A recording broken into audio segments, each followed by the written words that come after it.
Okay, so my imaginary client, they're going to be in sixth grade, so 12 years old. They are working on articulation with their F sounds.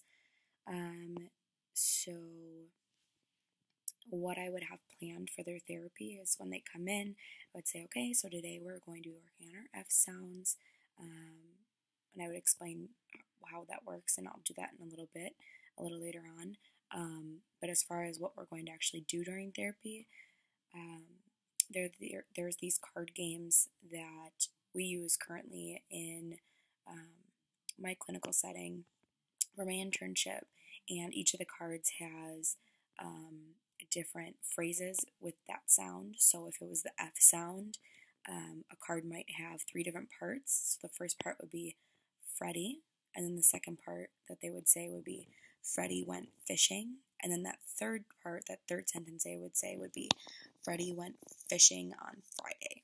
So it gives them an opportunity to kind of start off slow and then keep working their way up, using more F or whatever the speech sound is that they're working on in those different sentences. So that's the card game I would use, so that way they're able to practice their articulation sounds.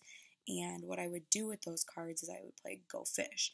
So when they're asking the person next to them, do you have a card that has Freddie and fish on it? So that way they're using those articulation sounds, and then they would also be able to say, if they didn't have it, no, go fish, and they're practicing that F sound as well during that. How I would provide instruction for the skill that they're going to be working on, the F sound, would be to say, okay, so bite your bottom lip. First they would do that, and then I would say, now I want you to blow air out while you're biting your bottom lip. So a sound.